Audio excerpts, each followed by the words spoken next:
Hey guys, today I'm bringing you a video on the brand Raf Simons, the man, the brand and everything relevant with Mr. Raf Simons. I hope you guys enjoy it and of course take away one or two things from this video. Before I start this video, I just want to say this is a part 1 of a 2-part video, with this part 1 concentrating on Raf Simons and himself and the brand, and there'll be a part 2 link in the description talking about Raf Simons from a street style and a hip hop culture perspective.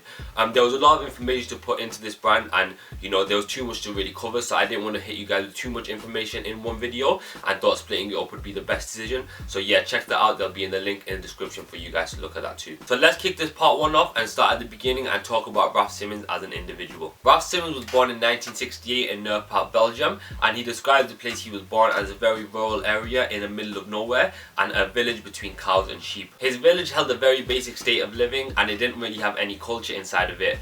So he didn't really have any sort of like outside influences that let him understand and enjoy fashion. He knew he liked being creative though, because from early on he had access to music and he enjoyed music whenever he could. Specifically new wave sounds, which is a punk rock genre of music. He attended concerts a lot and he also went to his local record store and picked up records quite often, and this is where his cultural influences began. Raf really loved the culture that was attached to the new wave music, and in the past we've seen him drop collections that were influenced by musicians such as Joy Division, so we can see that this was a very key part of his life in reference to his work. By 16-17, Raf had found an industrial design book at his school, and this led him into a career path in industrial design, and thus Raf started studying industrial design and furniture design in Ghent, Belgium. By 1990-1991, Raf had graduated and he started working as a furniture designer for various different galleries, and this brings me to his internship at Walter van Beirendonck's design studio. Now Raf transitioned from industrial design to fashion design as we know today, but this all started with the Walter van Beirendonck internship. Walter van Beirendonck is another fashion designer coming out of Belgium, and he was part of the first generation of fashion designers known as the Antwerp Six even to this day. Check the description for references for the Antwerp Six if you want to know who they were,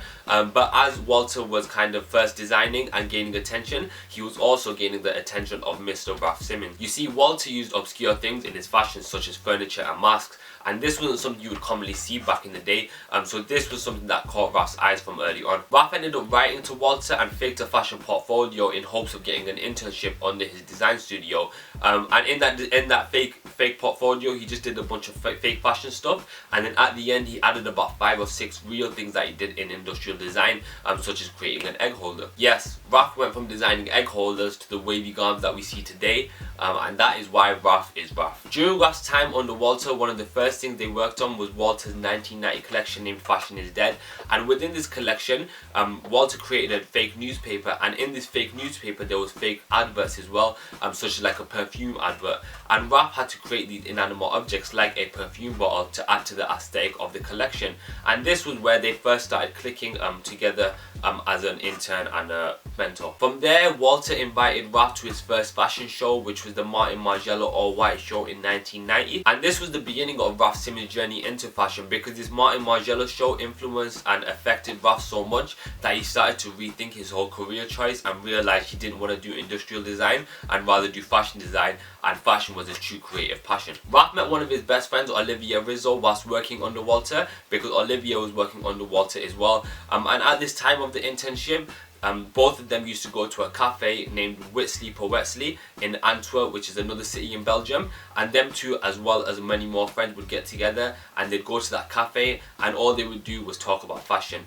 98% of the time they would talk about fashion, and the other 2% of the time they would talk about art, so you could really see how influenced by now Raf was by fashion. And at the time the group had 2 obsessions, which was Helmut Lang and Martin Margiela, so that Martin Margiela show really did have a massive impact on Raf. Simultaneously at this time, Raf's industrial school was pushing industrial work on him because they weren't a fan of him going into the fashion industry. It didn't really make sense for someone to be studying industrial design and then wanted to become a fashion designer, so they weren't supportive of it. So Raf was forced to get a job at a beer bottle factory to manufacture beer bottles by the caseload, and then after a few weeks of working that, Raf knew he was fed up of this path and he didn't want to do this anymore because he didn't really have any more interest in it, and what he really wanted to do was fashion. So what he did was started getting the train to Antwerp to Walter's studio and doing fashion.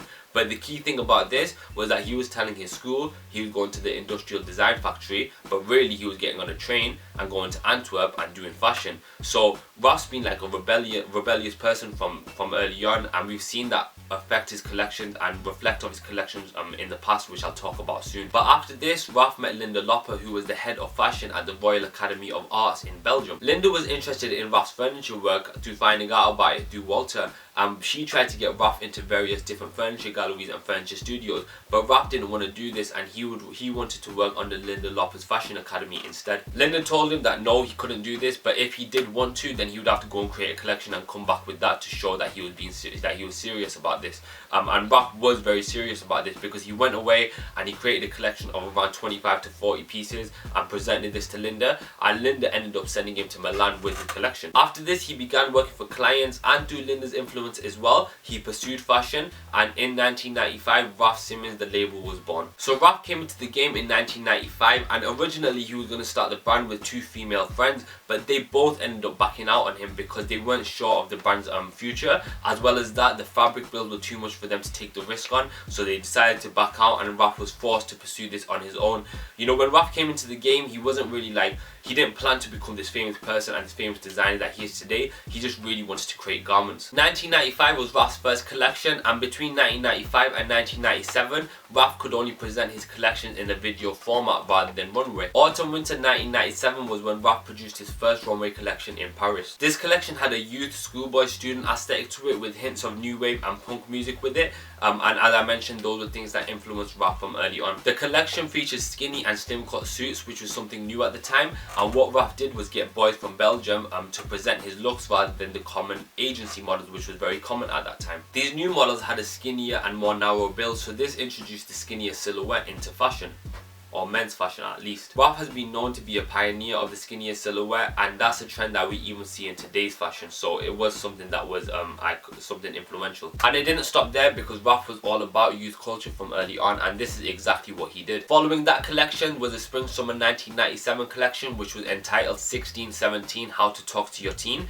and this again concentrating on youth rebellion. In the fall winter of 1998, Raf produced another collection entitled Radioactivity, and this was influenced by a band named Kraftwerk, who were an electronic band back in the day. This collection featured red shirts and black ties, which was a direct influence of Kraftwerk, because Kraftwerk, this was their aesthetic, which was red shirts and black ties. But not only that, Raf had members of the band walk the runway and present the collection, so altogether it was a cool collection on behalf of Raf Simons. As well as that, Raf's aesthetic is a timeless one, because he tries to concentrate on the shape and the construction of his garments to keep it modern and minimal. In March of 2000, Raf shot Raf Simons down in order to take a break from fashion.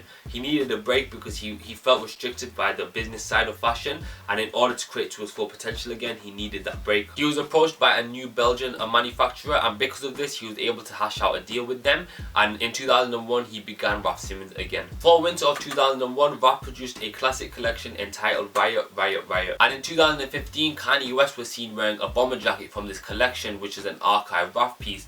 But this piece is so rare that even Kanye West had to rent this from a Raf Simons collector. In 2002, Raf produced one of his most influential collections, and this was actually one of the most influential collections of the whole 2000 era. Named Woe Unto Those Who Spit on the Fear Generation, the Wind Will Blow Them Back. This featured more oversized silhouettes with an urban army aesthetic to it, and it featured oversized jackets with like a military feel to it. Another memorable collection for Raf Simons was his collection in 2003 and 2004 with Joy Division, entitled Closer. This featured album art from Joy Division's album Unknown Pleasures, as well as that other motifs on outerwear garments. It's crazy that Raf was influenced by Joy Division, because as I was researching about them, I found out that Joy Division are a punk rock band over here in the UK from Manchester, Salford. And the crazy thing about that is that I'm from Manchester and I go to the University of Salford. So, you know, for a Belgian designer was influenced by a culture that I live in currently, like that's crazy, because, you know, I get that is what culture is all about. So it's a nice thing to happen, and I'm glad that like stuff like that can happen. So yeah, that was just something random to tell you guys about. And yeah, shout out Joy Division one time. In June of 2005, Raf launched his Diffusion line, which was entitled Raf by Raf Simons. But later on in 2011, it was changed to Raf Simons 1995. And the whole idea of this was just to create more cheaper garments for a bigger audience, so more people could afford it.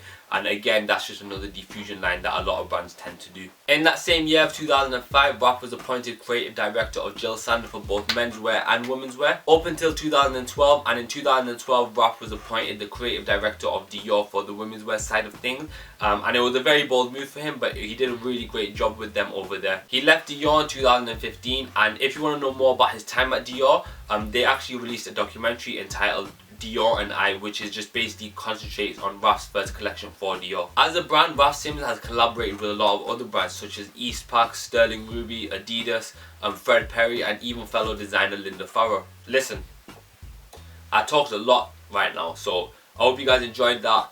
I hope you guys learned one or two things, and I could talk all day about Raf Simons because the brand and him as a person is so broad that it's done so much in fashion that I could just talk constantly about it. But I hope that I picked out things that were relevant and things that people wanted to know about, and as I said, I hope you guys learned one or two things. But that is the end of part 1 for Raf Simons. There is a part 2 to this Raf Simons brand, and there'll be a link in the description for that, and that'll be concentrating on the brand from a street style perspective, and just talking about it from a hip hop culture perspective, because as I said, there was too much information to put into one video. Hope you guys enjoyed it, and until next time, I'll catch you guys soon.